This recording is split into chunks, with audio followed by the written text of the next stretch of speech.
ಮಹಾಶಿವರಾತ್ರಿಯ ರಾತ್ರಿ ಒಂದು ಸಮಯ ಬರ್ತದೆ, ನೀವು ಕಣ್ಮುಚ್ಚಿದಾಗ ಶಿವ ನಿಮ್ಮನ್ನು, ನೀವು ಶಿವನನ್ನು ನೋಡ್ತಾ ಇರ್ತೀರ.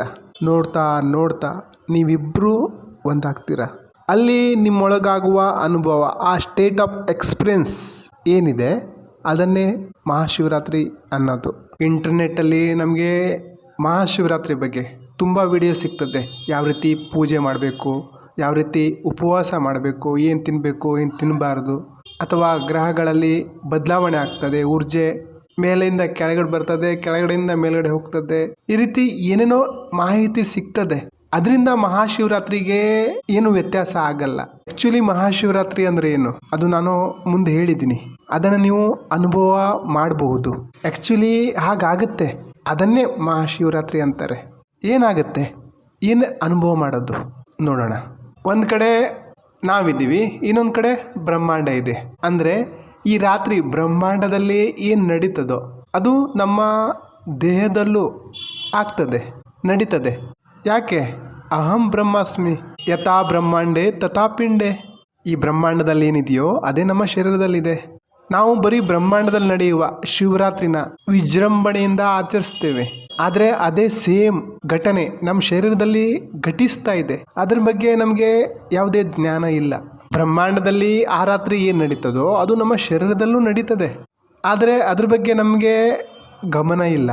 ಯಾವಾಗ ಅದನ್ನು ಅರ್ಥ ಮಾಡ್ಕೋತಿರೋ, ಆ ಅನುಭವ ನೀವು ಮಾಡ್ತಿರೋ, ಆವಾಗ ನಿಮ್ಮ ಜೀವನದಲ್ಲಿ ಮಹಾಶಿವರಾತ್ರಿ. ಈಗ ಅದನ್ನು ಅರ್ಥ ಮಾಡ್ಕೊಳ್ಳೋಣ. ನಾನೇನು ಹೇಳ್ತಾ ಇದ್ದೀನೋ ಅದನ್ನು ಕಲ್ಪನೆ ಮಾಡ್ತಾ ಹೋಗಿ. ನಾನು ನಿಮಗೆ ಒಂದು ಭಯಂಕರ ಅನುಭವ ಮಾಡಿಸ್ತೀನಿ, ನನ್ನ ಜೊತೆ ಕಲ್ಪನೆ ಮಾಡ್ತಾ ಹೋಗಿ. ಹಾಗೆ ಕಣ್ಣನ್ನು ಮುಚ್ಕೊಳ್ಳಿ. ಒಂದು ವೇಳೆ ಈ ಬ್ರಹ್ಮಾಂಡದಲ್ಲಿ ಏನೂ ಇಲ್ಲ ಅಂದರೆ, ಸೂರ್ಯ ಇಲ್ಲ, ಚಂದ್ರ ಇಲ್ಲ, ನಕ್ಷತ್ರ ಇಲ್ಲ, ಗ್ಯಾಲಕ್ಸಿ ಇಲ್ಲ, ಯಾವುದೇ ಬಣ್ಣ ಸಹ ಇಲ್ಲ. ಯಾಕಂದರೆ ಕಪ್ಪು ಬಣ್ಣ ಸಹ ಅದು ಒಂದು ಕಲರ್ ಬಣ್ಣ, ಅದೂ ಇಲ್ಲ ಅಂದರೆ ಏನಿರ್ತದೆ? ನೀವು ಕಣ್ಮುಚ್ಕೊಂಡು ಈ ರೀತಿ ಕಲ್ಪನೆ ಮಾಡಿ ನೋಡಿ. ಏನೂ ಇಲ್ಲ ಅಂದರೆ, ಈ ಕಪ್ಪು ಬಣ್ಣ ಸಹ ಇಲ್ಲ ಅಂದರೆ ಏನಿರ್ತದೆ?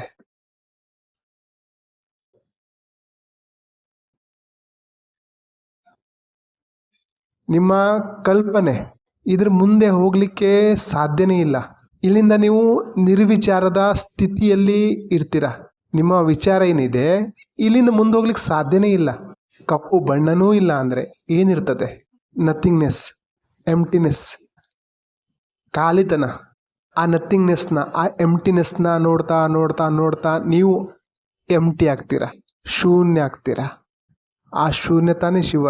ಯಾಕಂದರೆ ನೀವು ಏನೇನೋ ಫೀಲ್ ಮಾಡಲಿಕ್ಕೆ, ಅನುಭವ ಮಾಡಲಿಕ್ಕೆ ಪ್ರಯತ್ನ ಮಾಡ್ತೀರಾ, ಆದರೂ ಆಗಲ್ಲ. ಆ ಖಾಲಿತನ, ಆ ಎಂಟಿನೆಸ್ ಅರ್ಥ ಆಗಲ್ಲ. ನೀವು ವಿಡಿಯೋ ಪಾಸ್ ಮಾಡಿ ಒಂದ್ಸಲ ಮಾಡಿ ನೋಡಿ. ಈ ಕಪ್ಪು ಬಣ್ಣನೂ ಇಲ್ಲ ಅಂದರೆ ಏನಿರ್ತದೆ? ಅಲ್ಲಿ ನಿಮ್ಗೇನು ಅನುಭವ ಆಗ್ತದೋ ಅದೇ ನಿಜವಾದ ಮಹಾಶಿವರಾತ್ರಿ. ಆದರೆ ಈ ಅನುಭವ ಹೊರಗಿನದ್ದು. ನೀವು ಕಲ್ಪನೆ ಮಾಡಿಕೊಂಡು ಇದನ್ನು ಮಾಡಿದ್ರಿ. ಇದನ್ನು ನಾವು ವಿಚಾರದಲ್ಲಿ ಮಾಡಿದ್ವಿ. ಧ್ಯಾನ, ಆಧ್ಯಾತ್ಮಿಕ, ಸಮಾಧಿ ಇವೆಲ್ಲ ವಿಚಾರದ ಮೇಲಿರುವಂಥವು.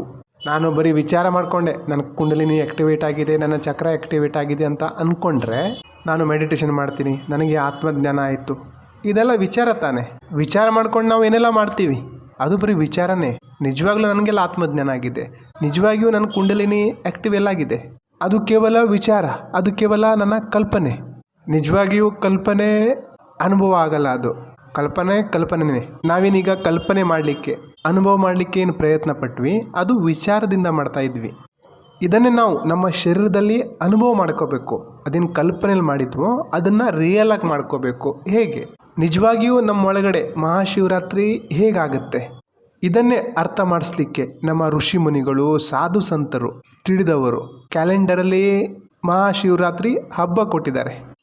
ಮಹಾಶಿವರಾತ್ರಿ ಹಬ್ಬ ನಮ್ಮ ಒಳಗಿನ ಮಹಾಶಿವರಾತ್ರಿನ ಅರ್ಥ ಮಾಡಿಸ್ಕೊಳ್ಳಿಕ್ಕೆ ಇರೋದು. ಮಹಾಶಿವರಾತ್ರಿ ಕುಣಿದು ಕುಪ್ಪಡಿಸ್ಲಿಕ್ಕೆ ಇರುವಂತಹ ಹಬ್ಬ ಅಲ್ಲ. ಹೇಗಂತ ಅರ್ಥ ಮಾಡಿಸ್ತೀನಿ ನೋಡಿ. ಮಹಾಶಿವರಾತ್ರಿ ಅಲ್ಲ, ಬರೀ ಶಿವರಾತ್ರಿ ಬಗ್ಗೆ ಮಾತಾಡ್ತೀನಿ ನೋಡಿ. ವರ್ಷದಲ್ಲಿ 12 ಶಿವರಾತ್ರಿ ಬರ್ತದೆ. ಯಾವಾಗತ್ತೆ? ತಿಂಗಳ ಶಿವರಾತ್ರಿ ಅಂದರೆ ಪ್ರತಿ ತಿಂಗಳು. ಎಲ್ಲಕ್ಕಿಂತ ಗಾಢವಾದ ಕತ್ತಲು ರಾತ್ರಿ ಅಮಾವಾಸ್ಯೆ ಮುಂಚೆ ಬರ್ತದೆ, ಅದನ್ನು ಶಿವರಾತ್ರಿ ಅನ್ಬೋದು.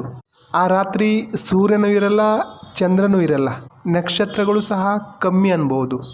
ಹೊರಗಡೆ ಗಾಢವಾದ ಕತ್ತಲು, ಅದನ್ನೇ ಶಿವರಾತ್ರಿ ಅನ್ನಬಹುದು. ಪ್ರತಿ ವರ್ಷ ಪ್ರತಿ ತಿಂಗಳು ಒಂದು ಶಿವರಾತ್ರಿ ಬರ್ತದೆ.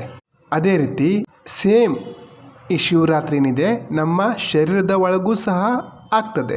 ನೀವು ಕೇಳ್ಬೋದು, ಅದು ಹೇಗೆ? ಶರೀರದ ಒಳಗೂ ಸೂರ್ಯಚಂದ್ರ ಇದ್ದಾರಾ? ನಿಮಗೆ ಹೊರಗಡೆಯ ಸೂರ್ಯಚಂದ್ರ ಕಾಣ್ತಾರೆ, ಅವರ ಇಫೆಕ್ಟ್ ನಿಂತಾಗ ಶಿವರಾತ್ರಿ, ಅದನ್ನು ಅರ್ಥ ಮಾಡ್ಕೋತೀರಾ. ನಮ್ಮ ಒಳಗಡೆ ಎಲ್ಲಿ ಸೂರ್ಯಚಂದ್ರ ಇದ್ದಾರೆ? ನೀವು ನಿಮ್ಮ ಬೆರಳನ್ನು ಮೂಗಿನ ಕೆಳಗಡೆ ಇಟ್ಕೊಳ್ಳಿ. ನಿಮ್ಮ ಒಂದು ಮೂಗಿನ ಹೊಳ್ಳೆಯಿಂದ ಉಸಿರು ಬರ್ತಾ ಇರ್ತದೆ, ಯಾವುದೋ ಒಂದು ಮೂಗಿನ ಹೊಳ್ಳೆಯಿಂದ ಜಾಸ್ತಿ ಗಾಳಿ ಬರ್ತಾ ಇರ್ತದೆ. ಇನ್ನು ಸ್ವಲ್ಪ ಹೊತ್ತು ಬಿಟ್ಟು ನೋಡಿ, ಅದರಿಂದ ಸ್ಟಾಪ್ ಆಗಿ ಇನ್ನೊಂದು ಕಡೆಯಿಂದ ಒಂದು ಸೈಡಿಂದ ಮೂಗಿನ ಹೊಳ್ಳೆಯಿಂದ ಗಾಳಿ ಬರ್ತಾ ಇರ್ತದೆ. ಒಂದು ಟೈಮು ಒಂದೇ ಆ್ಯಕ್ಟಿವ್ ಆಗಿರ್ತದೆ. ಒಂದು ಸೂರ್ಯನಾಡಿ ನಡೀತಾ ಇರ್ಬೋದು ಅಥವಾ ಚಂದ್ರನಾಡಿ ನಡೀತಾ ಇರ್ಬೋದು, ಇಡ ಅಥವಾ ಪಿಂಗಳ, ಎರಡರಲ್ಲಿ ಯಾವುದೋ ಒಂದು ಮೂಗಿನ ಹೊಳ್ಳೆಯಿಂದ ಗಾಳಿ ಬರ್ತಾ ಇರ್ತದೆ. ಇದನ್ನು ನಾನು ಸ್ವರ ವಿಜ್ಞಾನ ಅನ್ನೋ ವಿಡಿಯೋ ಸೀರೀಸಲ್ಲಿ ಹೇಳಿದ್ದೀನಿ. ಇವು ಬದಲಾಗ್ತಾ ಇರ್ತದೆ. ಯಾಕೆ? ಹೊರಗಡೆ ಸಹ ಬೆಳಿಗ್ಗೆ ಸೂರ್ಯ, ರಾತ್ರಿ ಚಂದ್ರ ಯಾವ ರೀತಿ ಬದಲಾಗ್ತಾ ಇರ್ತಾರೋ ಅದೇ ರೀತಿ ನಮ್ಮ ದೇಹದಲ್ಲೂ ಸಹ ಒಂದು ಸಲ ಸೂರ್ಯನಾಡಿ, ಇನ್ನೊಂದು ಸಲ ಚಂದ್ರನಾಡಿ ಈ ರೀತಿ ಆ್ಯಕ್ಟಿವೇಟ್ ಆಗಿರ್ತದೆ. ಯಾವುದೋ ಒಂದು ಮೂಗಿನ ಹೊಳೆಯಿಂದ ಗಾಳಿ ಹೋಗ್ತಾ ಬರ್ತಾ ಇರ್ತದೆ. ಇದಿಷ್ಟು ಅರ್ಥ ಆದರೆ, ಈಗ ಶಿವರಾತ್ರಿ ಆಗಬೇಕು ಅಂದರೆ ಅವು ಎರಡು ತಮ್ಮ ಇಫೆಕ್ಟ್ನ ಬಂದ್ ಮಾಡಬೇಕಾಗ್ತದೆ. ಆವಾಗ ನಮ್ಮ ಒಳಗಡೆ ಶಿವರಾತ್ರಿ ನಡೀತದೆ. ಹೇಗೆ? ಹೊರಗಡೆ ಯಾವ ರೀತಿ ಸೂರ್ಯಚಂದ್ರ ಇಫೆಕ್ಟ್ ಇಲ್ಲದೆ ನಾವು ಅಮಾವಾಸ್ಯೆ ಅಂತೀವಿ, ಗಾಢ ಅಂಧಕಾರ ಇರ್ತದೋ ಅದನ್ನು ಶಿವರಾತ್ರಿ ಅಂತೀವಿ. ಅದೇ ರೀತಿ ನಮ್ಮ ದೇಹದಲ್ಲೂ ಸೂರ್ಯ ಮತ್ತು ಚಂದ್ರ ಎರಡೂ ತನ್ನ ಕಾರ್ಯನ ಪ್ರಭಾವನ ನಿಲ್ಲಿಸಿದಾಗ ಏನು ಕತ್ತಲೆ, ಶೂನ್ಯ ಮೂಡ್ತದಲ್ಲ, ಅದು ಶಿವರಾತ್ರಿ. ಈಗ ನಮ್ಮ ಒಳಗಡೆ ಶಿವರಾತ್ರಿನ ಯಾವ ರೀತಿ ಆಚರಿಸೋದು? ಈಗ ನಮ್ಮ ಸೂರ್ಯನಾಡಿ ಅಥವಾ ಚಂದ್ರನಾಡಿ, ಇಡ ಪಿಂಗಳ ಯಾವ್ದು ನಡಿಬೇಕಂದ್ರೂ ಅದಕ್ಕೆ ಉಸಿರು ಬೇಕು. ನಾವೇನು ಉಸಿರು ತಗೊಳ್ತಾ ಇದ್ದೀವಿ, ಅದು ಬೇಕಾಗ್ತದೆ. ನಾವು ಉಸಿರು ಕೊಡೋದನ್ನೇ ನಿಲ್ಲಿಸಿದಾಗ ಸೂರ್ಯ ಚಂದ್ರ ಎರಡೂ ಸಹ ಕೆಲಸ ಮಾಡಲಿಕ್ಕಾಗಲ್ಲ. ಯಾಕಂದರೆ ಉಸಿರೇ ಅದಕ್ಕೆ ನಾವು ಕೊಡ್ತಾ ಇಲ್ಲ. ಉಸಿರು ತಗೊಳ್ಳೋದನ್ನೇ ನಿಲ್ಲಿಸಿ ನೋಡಿ, ಈಗ ಸೂರ್ಯನಾಡಿ ಚಂದ್ರನಾಡಿ ಏನು ಕೆಲಸನೇ ಮಾಡಿಲ್ಲ. ಅವು ಕೆಲಸ ಮಾಡಬೇಕಂದ್ರೆ ಶ್ವಾಸ ಬೇಕು. ಇದನ್ನೇ ಶಿವರಾತ್ರಿ ಅಂತಾರೆ. ಯಾವಾಗ ಸೂರ್ಯನಾಡಿ ಚಂದ್ರನಾಡಿಯ ಇಫೆಕ್ಟ್ ಬಂದಾಗ್ತದೋ, ಏನು ಕೆಲಸನೇ ಮಾಡಲ್ವೋ, ಆವಾಗ ನಮ್ಮೊಳಗೆ ಶಿವರಾತ್ರಿ ನಡೀತದೆ. ಅದೇ ಶರೀರದ ಶಿವರಾತ್ರಿ. ಈ ರೀತಿಯ ಶಿವರಾತ್ರಿ ಎಷ್ಟು ಸಲ ಆಗುತ್ತೆ? ನಾವು ಎಷ್ಟು ಸಲ ಶ್ವಾಸ ಬಿಡ್ತೀವಿ ಮತ್ತೆ ತಗೋತೀವಿ, ಬಿಟ್ಟಾಗ ಮತ್ತೆ ತಗೊಳ್ಳುವ ಮಧ್ಯದ ಆ ಗ್ಯಾಪ್ ಏನಿದೆ ಅದು ಶಿವರಾತ್ರಿ. ನೋಡಿ, ಇನ್ನೇ ಎಕ್ಸೇಲ್, ಈಗೇನು ಗಾಳಿ ಬಿಟ್ಟಾಗ ಎಕ್ಸೇಲ್ ಮಾಡಿದಾಗ ಒಂದು ಗ್ಯಾಪ್ ಕ್ರಿಯೇಟ್ ಆಯಿತಾ? ಇನ್ನೂ ಉಸಿರು ತಗೊಂಡಿಲ್ಲ, ಬಿಟ್ರಿ. ಪ್ರಯತ್ನ ಮಾಡಿ ನೋಡಿ, ಕಣ್ಣು ಮುಚ್ಕೊಳ್ಳಿ, ಉಸಿರು ತಗೊಳ್ಳಿ, ಉಸಿರು ಬಿಡಿ. ಈಗ ಬಿಟ್ಟಾಗ ನೀವು ಮತ್ತೆ ತಗೊಳ್ತೀರಲ್ಲ, ಆ ಮಧ್ಯದ ಒಂದು ಗ್ಯಾಪ್ ಬರುತ್ತಲ್ಲ, ಅದು ಶಿವರಾತ್ರಿ. ಶ್ವಾಸ ತಗೊಂಡ್ರಿ, ಬಿಟ್ರಿ. ಈಗ ಶರೀರದ ಒಳಗಡೆ ಎಂಪ್ಟಿನೆಸ್ ಇದೆ. ಸೂರ್ಯನಾಡಿ ಚಂದ್ರನಾಡಿ ಏನು ನಡೀತಾ ಇಲ್ಲ, ಆ ಒಂದು ಖಾಲಿತನ, ಇದು ನಮ್ಮ ಶಿವರಾತ್ರಿ. ದಿನದಲ್ಲಿ ಎಷ್ಟು ಸಲ ಮಾಡ್ತೀರಾ ಶಿವರಾತ್ರಿ? ಎಷ್ಟು ಶ್ವಾಸ ತಗೋತೀರಾ? ಎಷ್ಟು ಗ್ಯಾಪ್ ಕ್ರಿಯೇಟ್ ಮಾಡ್ತೀರಾ? ಅದೇ ರೀತಿ ಹೊರಗಡೆ ನಮ್ಮ ಸಾಧು ಸಂತರು, ಋಷಿ ಮುನಿಗಳು ಎಷ್ಟು ಶಿವರಾತ್ರಿ ಬರ್ತದೆ ಅಂತ ತೋರಿಸಿದ್ದಾರೆ. ಆದರೆ ನಿಜವಾದ ಶಿವರಾತ್ರಿ ಯಾವಾಗ ಆಗುತ್ತೆ ಅಂದರೆ, ನಮ್ಮೊಳಗೆ ಮಹಾಶಿವರಾತ್ರಿ ಯಾವಾಗ ನಡೀತದೋ ಆವಾಗ. ಹೊರಗಡೆ ಮಹಾಶಿವರಾತ್ರಿ ಯಾವಾಗ ಆಗ್ತದೆ? ಯಾವಾಗಂದರೆ ಯಾವ ದಿನ ರಾತ್ರಿ, ಇವತ್ತು ಶಿವರಾತ್ರಿಯ ರಾತ್ರಿ ನಾವೇನು ಎಚ್ಚರ ಆಗಿರ್ತೀವಿ, ಇಡೀ ರಾತ್ರಿಲಿ ನಾವೇನು ಎಚ್ಚರ ಆಗಿರ್ತೀವಿ, ಇದು ಮಹಾಶಿವರಾತ್ರಿ. ಕತ್ತಲ ರಾತ್ರಿ, ಆ ರಾತ್ರಿಯಲ್ಲಿ ನಾವು ಜಾಗೃತರಾಗಿರ್ತೀವಿ, ಜಾಗರಣೆ ಮಾಡ್ತೀವಿ, ಅದನ್ನೇ ಮಹಾಶಿವರಾತ್ರಿ ಅಂತೀವಿ. ಇದು ಹೊರಗಡೆ ಜಗತ್ತಿನಲ್ಲಿ, ಹೊರಗಡೆಯ ಬ್ರಹ್ಮಾಂಡದಲ್ಲಿ. ಅದೇ ನಮ್ಮ ಒಳಗಡೆ, ನಮ್ಮ ಶರೀರದಲ್ಲಿ, ನಮ್ಮ ಬ್ರಹ್ಮಾಂಡದಲ್ಲಿ. ಅದೇ ರೀತಿ ನಮ್ಮ ಒಳಗಡೆ ಏನು ಶಿವರಾತ್ರಿ ನಡೀತದೆ, ಏನು ಉಸಿರು ತಗೋತೀವಿ, ಬಿಡ್ತೀವಿ, ಆ ಗ್ಯಾಪ್ಗಳೇನಿದೆ, ಆ ಒಂದು ಗ್ಯಾಪಲ್ಲೂ ಸಹ ನಾವು ಜಾಗೃತರಾದರೆ, ಎಚ್ಚರ ಆದರೆ, ಆ ಖಾಲಿತನದಲ್ಲಿ ನೀವು ಜಾಗೃತರಾದರೆ, ನಿಜವಾದ ಮಹಾಶಿವರಾತ್ರಿ ಅಂದರೆ ಇದೆ. ಆ ಖಾಲಿತನದಲ್ಲಿ ನೀವು ಏನಾದರೂ ಜಾಗೃತ ಆದರೆ, ಅದು ಹೇಗಂತ ನಾನು ಹೇಳ್ತೀನಿ, ಅದನ್ನೇ ಮಹಾಶಿವರಾತ್ರಿ ಅನ್ನೋದು. ಅದೇ ರೀತಿ ನಾವು ಮೊದಲು ಸ್ಟಾರ್ಟಿಂಗಲ್ಲಿ ಕಲ್ಪನೆ ಮೂಲಕ ಮಾಡಿದ್ವಿ. ಈಗ ರಿಯಲ್ ಆಗಿ ಅದು ಆಗಬೇಕು, ಅದು ಘಟಿಸಬೇಕು. ಹೇಗೆ? ಹಿಂದೆ ನಾವು ಕಲ್ಪನೆ ಮಾಡ್ಕೊಂಡಿದ್ವಿ, ಈ ಬ್ರಹ್ಮಾಂಡದಲ್ಲಿ ಏನೂ ಇಲ್ಲ ಅಂದಿದ್ದರೆ ಏನಿರ್ತಿತ್ತು, ಏನೂ ಇಲ್ಲ, ಈ ಬಣ್ಣನೂ ಇಲ್ಲ ಅಂದರೆ ಏನಿರ್ತದೆ, ಆ ನಥಿಂಗ್ನೆಸ್, ಆ ಖಾಲಿತನ, ಆ ಶೂನ್ಯತೆ, ನೀವು ಆ ಶೂನ್ಯದಲ್ಲಿ ಇರ್ತೀರ. ಆ ಶೂನ್ಯನ ಅರ್ಥ ಮಾಡ್ಕೊಳಿಕ್ಕೆ ನೋಡ್ತೀರಾ, ನೀವೇ ಆ ಶೂನ್ಯ ಆಗ್ತೀರ. ಅನುಭವ ಮಾಡೋಣ. ಆ ಟೆಕ್ನಿಕ್ ಹೇಳ್ತೀನಿ ನೋಡಿ. ಕಣ್ಣು ಮುಚ್ಕೊಳ್ಳಿ. ನೀವು ಉಸಿರು ತಗೊಂಡು ಉಸಿರನ್ನ ಹೊರಗಡೆ ಹಾಕ್ತಿರಲ್ವಾ, ಆ ಗ್ಯಾಪ್ ಏನಿದೆ, ಉಸಿರು ತಗೊಳ್ಳೋಕ್ಕಿಂತ ಮುಂಚೆ ಉಸಿರು ಬಿಟ್ಟಾಗ ಆ ಗ್ಯಾಪ್ ಇದೆಯಲ್ಲ, ಅಲ್ಲಿ ನಿಮ್ಮ ಧ್ಯಾನನ ಇಡ್ತಾ ಬನ್ನಿ. ಎಷ್ಟು ಸಲ ಇನ್ಹೇಲ್ ಎಕ್ಸೆಲ್ ಮಾಡ್ತೀರೋ ಆ ಎಕ್ಸೆಲ್ ಮಾಡಿದಾಗ ಆ ಗ್ಯಾಪ್ನ ಗಮನಿಸಿ. ಉಸಿರನ್ನ ತಗೋತೀರಾ, ಬಿಡ್ತೀರಾ. ಬಿಟ್ಟಾಗ ಒಂದೇ ಸಲ ಉಸಿರು ತಗೊಳ್ಳಿಕ್ಕೆ ನೋಡಬೇಡಿ. ಆ ಗ್ಯಾಪ್ ಇದೆಯಲ್ಲ ಅಲ್ಲಿ ಇರಿ. ನೀವು ಆವಾಗ ನಿಮ್ಮ ಶರೀರದಲ್ಲಿ ಇಳಿತೀರ. ಶರೀರದಲ್ಲಿ ಉಸಿರೇ ಬರ್ತಾ ಇಲ್ಲ ಅಂದರೆ ಇರೋದು ಯಾರು? ಕೇವಲ ನಿಮ್ಮ ಆತ್ಮ. ನಿಮ್ಮ ಆತ್ಮ ಆ ಖಾಲಿತನನ ನೋಡ್ತಾ ಇದೆ. ಆ ಖಾಲಿತನ, ಆ ಶೂನ್ಯ ನಿಮ್ಮ ಆತ್ಮನ ನೋಡ್ತಾ ಇದೆ. ನೋಡ್ತಾ ನೋಡ್ತಾ ನೋಡ್ತಾ ಒಂದಾಗ್ತೀರ. ಅಂದರೆ ಉಸಿರೇ ತಗೋಬೇಡಿ ಅಂದರೆ ನೀವು ಸಾಯಿರಿ ಅಂತ ನಾನು ಹೇಳ್ತಾ ಇಲ್ಲ. ನೀವು ಉಸಿರು ತಗೋತೀರಾ, ಬಿಡ್ತೀರಾ. ಆ ಬಿಡೋ ಗ್ಯಾಪ್ನ ನೀವು ಕಣ್ಣು ಮುಚ್ಕೊಂಡು ಅಬ್ಸರ್ವ್ ಮಾಡ್ತಾ ಬಂದರೆ ಇದನ್ನು ನೀವು ಒಂದು ವಾರನೋ ಒಂದು ತಿಂಗಳು ಮಾಡಿ ನೋಡಿದ್ರೆ ನಿಮಗೆ ಏನೋ ಒಂದು ಎಕ್ಸ್ಪೀರಿಯೆನ್ಸ್ ಆಗ್ತದೆ, ರಿಯಲಾಗಿ ಆಗ್ತದೆ. ಉಸಿರು ಬಿಟ್ಟಾಗ, ನೀವು ಉಸಿರು ತಗೊಂಡು ಉಸಿರು ಬಿಟ್ಟಾಗ ಆ ಗ್ಯಾಪಲ್ಲಿ ನೀವು ಜಾಗೃತರಾಗ್ತಾ ಇದ್ದರೆ, ಆ ಶಿವರಾತ್ರಿಯಲ್ಲಿ ನೀವು ಜಾಗೃತರಾದರೆ, ಎಚ್ಚರ ಆದರೆ, ಆ ಖಾಲಿತನದ ಒಳಗಡೆ ಇಳಿಲಿಕ್ಕೆ ಪ್ರಯತ್ನ ಮಾಡಿ. ಜಾಗೃತರಾಗಿ, ಎಚ್ಚರ ಆಗಿ, ಆ ಖಾಲಿತನನ ವಿಟ್ನೆಸ್ ಮಾಡಿ. ಮಲ್ಕೊಂಡು ಬಿಡಬೇಡಿ, ವಿಟ್ನೆಸ್ ಮಾಡಿ. ಆ ಖಾಲಿತನನೇ ಶಿವ. ನೀವು ಎಚ್ಚರ ಆಗಬೇಕು. ಆ ಶಿವರಾತ್ರಿಲಿ ಎಚ್ಚರ ಆಗಬೇಕು. ಆವಾಗ ಆ ಶಿವ ನಿಮ್ಮನ್ನು ನೋಡ್ತಾನೆ, ನೀವು ಆ ಶಿವನನ್ನು ನೋಡ್ತೀರ. ಎಷ್ಟು ಸಲ ನೀವು ಎಕ್ಸಲೇಷನ್ ಮಾಡ್ತೀರೋ, ಉಸಿರನ್ನ ಹೊರಗಡೆ ಬಿಡ್ತೀರೋ, ದಿವಸಕ್ಕೆ ಒಂದು 5 ನಿಮಿಷನೋ 10 ನಿಮಿಷನೋ ಒಂದು ಅರ್ಧ ಗಂಟೆನೋ ಕೂತ್ಕೊಂಡು ಪ್ರಾಕ್ಟೀಸ್ ಮಾಡಿ. ಆ ಖಾಲಿತನನೇ ಶಿವರಾತ್ರಿ. ಆ ಶಿವರಾತ್ರಿಯಲ್ಲಿ ನೀವು ಶಿವನನ್ನು ನೋಡಲಿಕ್ಕೆ ಪ್ರಯತ್ನ ಮಾಡಿ. ಈಗಲೇ ಒಂದು 5 ನಿಮಿಷ ಮಾಡಿ ನೋಡಿ, ಅನುಭವ ಆಗ್ತದೆ. ಯಾರು ಜೀವನದಲ್ಲಿ ಧ್ಯಾನನೇ ಮಾಡಿಲ್ಲ, ಧ್ಯಾನದ ಬಗ್ಗೆ, ಮೆಡಿಟೇಷನ್ ಬಗ್ಗೆ ಏನೂ ಗೊತ್ತಿಲ್ಲ ಅಂದವರು ಸಹ ಇದನ್ನು ಈಗಲೇ ಮಾಡಬಹುದು. ನಾನು ಮೆಡಿಟೇಷನ್ ಬಗ್ಗೆನೂ ತುಂಬ ವಿಡಿಯೋ ಮಾಡಿದ್ದೀನಿ, ಅದನ್ನು ಸಹ ಪ್ರಾಕ್ಟೀಸ್ ಮಾಡ್ಬೋದು. ಆ ಖಾಲಿತನದಲ್ಲಿ, ಆ ಶೂನ್ಯದಲ್ಲಿ ಇಳಿಲಿಕ್ಕೆ ವಿಧವಾದ ಮೆಡಿಟೇಷನ್ ವಿಡಿಯೋಗಳನ್ನು ಸಹ ನಾನು ಮಾಡಿದ್ದೀನಿ. ಅದನ್ನು ನೀವು ಪ್ರಾಕ್ಟೀಸ್ ಮಾಡಬಹುದು. ಒಟ್ಟಾರೆ ಆ ಖಾಲಿತನನ ಸಾಕ್ಷಿ ಮಾಡಿ. ಆ ಖಾಲಿತನದಲ್ಲಿ ಸಾಕ್ಷಿಯಾಗಿ ನಿಮ್ಮೊಳಗೆ ನೀವು ಇಳಿರಿ. ಆ ಖಾಲಿತನದಲ್ಲಿ, ಆ ಶೂನ್ಯದಲ್ಲಿ, ಆ ಎಂಟಿನೆಸ್ನಲ್ಲಿ ನಿಮ್ಮನ್ನು ನೀವು ಹುಡುಕಿ. ಅಲ್ಲಿ ನಿಮ್ಗೆ ನೀವು ಸಿಗ್ತೀರ. ನಾವು ಶ್ವಾಸ ಹೊರಗಡೆ ಬಿಟ್ಟಾಗ ಅದು ಆತ್ಮದ ರಾತ್ರಿ. ನಾವು ಶ್ವಾಸ ಒಳಗಡೆ ತಗೊಳ್ತೀವಲ್ಲ, ಅದು ಆತ್ಮದ ದಿನ.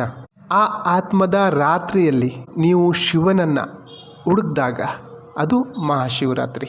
ತುಂಬ ಆಳವಾಗಿದೆ, ನಿಮಗೆ ತಲೆ ಕೆಟ್ಟೋಗಿರ್ಬೋದು. ಸಿಂಪಲ್ಲಾಗಿ ಹೇಳ್ತೀನಿ.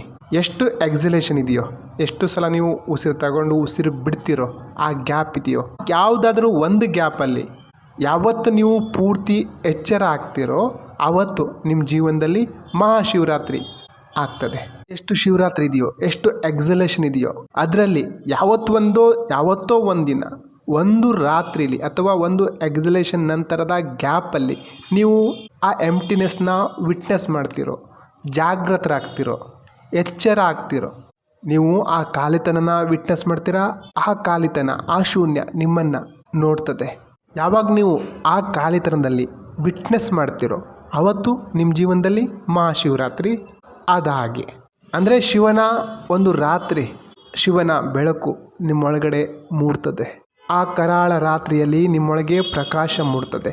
ಅದನ್ನೇ ಮಹಾಶಿವರಾತ್ರಿ ಅಂತಾರೆ. ವರ್ಷದಲ್ಲಿ 12 ಶಿವರಾತ್ರಿ ಬರ್ತದೆ. ಅದರಲ್ಲಿ ಒಂದು ಶಿವರಾತ್ರಿ ನೀವು ಜಾಗರಣೆ ಮಾಡ್ತೀರ, ಅದೇ ಮಹಾಶಿವರಾತ್ರಿ. ಶರೀರದ ಒಳಗೂ ಎಷ್ಟೋ ಶಿವರಾತ್ರಿ ಇದೆ, ಆದರೆ ಒಂದು ಶಿವರಾತ್ರಿ ನೀವು ಜಾಗೃತರಾದರೆ, ಎಚ್ಚರ ಆದರೆ ಅದೇ ಮಹಾಶಿವರಾತ್ರಿ. ಶಿವನನ್ನು ಹುಡುಕ್ಲಿಕ್ಕೆ ಪ್ರಯತ್ನ ಮಾಡಬೇಡಿ. ಆ ಖಾಲಿತನದ ಸಾಕ್ಷಿಯಾಗಿ, ಸಿಂಪಲ್ಲಾಗಿ ಹೇಳಿದ್ದೀನಿ. ಎಕ್ಸೆಲ್ ಮಾಡಿದ ನಂತರ ಏನು ಖಾಲಿತನ ಇರ್ತದೆ, ಆ ಖಾಲಿತನದಲ್ಲಿ, ಆ ಎಂಟಿನೆಸ್ನಲ್ಲಿ ನೀವು ಸಾಕ್ಷಿಯಾಗಿ, ವಿಟ್ನೆಸ್ ಆಗಿ. ಉಸಿರು ಹೊರಗಡೆ ಬಿಟ್ಟಾಗ ಆ ಒಂದು ಕ್ಷಣ ನಮಗೇನು ಸಿಗುತ್ತೆ, ಅದರ ಆಳಕ್ಕಿಳಿದು ಶರೀರದ ಆಕಾಶನ ಮುಟ್ಟು ಬರಬೇಕು. ಇದನ್ನು ನಾವು ಪ್ರಾಕ್ಟೀಸ್ ಮಾಡ್ತಾ ಬಂದರೆ, ಇದನ್ನು ಮಾಡಬೇಕಂದ್ರೆ ನಮಗೆ ಮಂತ್ರ ಬೇಕಾಗಿಲ್ಲ, ಯಂತ್ರ ಬೇಕಾಗಿಲ್ಲ, ಕೊನೆಗೆ ಶ್ವಾಸನೂ ಬೇಕಾಗಿಲ್ಲ. ನಾವು ಆ ಶೂನ್ಯದಲ್ಲಿ ಇಳಿದಾಗ ನಮಗೆ ಬೆಳಕು ಕಾಣಿಸ್ತದೆ. ಆ ಕತ್ತಲೆಯ ರಾತ್ರಿಯಲ್ಲಿ ಬೆಳಕು ಮೂಡಿದಾಗ ಅದೇ ನಮ್ಮ ಜೀವನದ ಮಹಾಶಿವರಾತ್ರಿ. ಈ ಸೂತ್ರನ ನಿಮ್ಮ ಹತ್ರ ಇಟ್ಕೊಳ್ಳಿ, ಪ್ರಾಕ್ಟೀಸ್ ಮಾಡಿ. ಯಾವಾಗೂ ಒಂದು ದಿವಸ ನಿಮ್ಮ ಜೀವನದಲ್ಲೂ ಸಹ ಮಹಾಶಿವರಾತ್ರಿ ಆಗಬಹುದು, ಮಹಾಶಿವರಾತ್ರಿ ಘಟಿಸಬಹುದು. ಇನ್ನು ಉಪವಾಸದ ಬಗ್ಗೆ ಹೇಳೋದಾದರೆ, ನಾವೇನು ಉಪವಾಸ ಮಾಡ್ತೀವಿ ಅದು ಪೂರ್ತಿ ರಾತ್ರಿಯ ತಯಾರಿ. ಹೊರಗಡೆ ಉಪವಾಸ ಅಲ್ಲ, ಒಳಗಡೆ ಉಪವಾಸ ತಿಳ್ಕೊಳ್ಳಿ. ನೀವು ಮೆಂಟಲಿ ಶಾಂತರಾಗಿದ್ದಾಗ, ಕೂಲ್ ಆಗಿದ್ದಾಗ, ನೀವು ಇಡೀ ದಿವಸ ಇವತ್ತು ಮಾನಸಿಕವಾಗಿ ಫಾಸ್ಟಿಂಗ್ ಮಾಡಿದ್ರೆ, ಉಪವಾಸ ಮಾಡಿದ್ರೆ, ಯಾರ ಜೊತೆ ಮಾತಾಡದೆ ಆದಷ್ಟು ಸೈಲೆಂಟಾಗಿದ್ದರೆ, ಮೌನವಾಗಿದ್ದರೆ, ನೀವು ಇವತ್ತು ರಾತ್ರಿ ಆ ಶಿವರಾತ್ರಿಯಲ್ಲಿ ಆಳವಾಗಿ ಇಳಿಲಿಕ್ಕೆ ಸಾಧ್ಯವಾಗ್ತದೆ. ನೀವು ಆ ಶೂನ್ಯತೆಯಲ್ಲಿ ಆಳವಾಗಿ ಮಿಂದೇಳಬಹುದು. ನಾವು ವಿಡಿಯೋದ ಪ್ರಾರಂಭದಲ್ಲಿ ಏನು ಕಲ್ಪನೆ ಮೂಲಕ ಹೋಗಿದ್ವಿ, ಅದನ್ನು ನಿಜವಾಗಿ ವಾಸ್ತವವಾಗಿ ಅನುಭವ ಮಾಡೋದೆ ನಿಜವಾದ ಮಹಾಶಿವರಾತ್ರಿ. ಕಲ್ಪನೆಯಲ್ಲಿ ನಾವು ಸೂರ್ಯ ಇಲ್ಲ, ಚಂದ್ರ ಇಲ್ಲ, ಈ ರೀತಿ ಕಲ್ಪನೆ ಮಾಡ್ಕೋಬೇಕಾಗಿತ್ತು. ಆದರೆ ಇಲ್ಲಿ ಏನೂ ಇಲ್ಲ, ಶಾಂತ, ಮೌನ, ನಿರವ ಮೌನ. ಆ ಶೂನ್ಯದಲ್ಲೇ ನಾವು ಮಹಾಶಿವರಾತ್ರಿನ ಆಚರಿಸ್ಬೋದು. ಇಲ್ಲಿ ಏನು ಮಾಡೋಂಗಿಲ್ಲ, ಕಣ್ಣು ಮುಚ್ಕೊಂಡು ಎಷ್ಟು ಸಲ ನೀವು ಎಕ್ಸೆಲ್ ಮಾಡ್ತೀರೋ ಆವಾಗ ಆ ಗ್ಯಾಪಲ್ಲಿ ನೀವು ಧ್ಯಾನ ಇಡಬೇಕು, ನಿಮ್ಮ ಗಮನ ಇಡಬೇಕು. ಆ ಶೂನ್ಯದಲ್ಲಿ ನೀವು ಇಡೀಬೇಕು. ಆವಾಗ ನಿಮ್ಮೊಳಗಡೆ ಮಹಾಶಿವರಾತ್ರಿ ನಡೀತದೆ. ಹೇಳೋದೇನೋ ತುಂಬ ಇತ್ತು, ಆದರೆ ನೀವೆಷ್ಟು ಇದನ್ನು ಅರ್ಥ ಮಾಡ್ಕೊಳ್ತೀರೋ ನನಗೆ ಗೊತ್ತಿಲ್ಲ. ನೀವು ನಿಮ್ಮ ಜೀವನದಲ್ಲಿ ಯಾವಾಗ ನಿಜವಾದ ಮಹಾಶಿವರಾತ್ರಿಯ ಅನುಭವ ಮಾಡ್ಕೊಳ್ತೀರೋ ನಿಮಗೆ ಬಿಟ್ಟಿದ್ದು. ಎಲ್ಲರಿಗೂ ಮಹಾಶಿವರಾತ್ರಿ ಹಬ್ಬದ ಹಾರ್ದಿಕ ಶುಭಾಶಯಗಳು.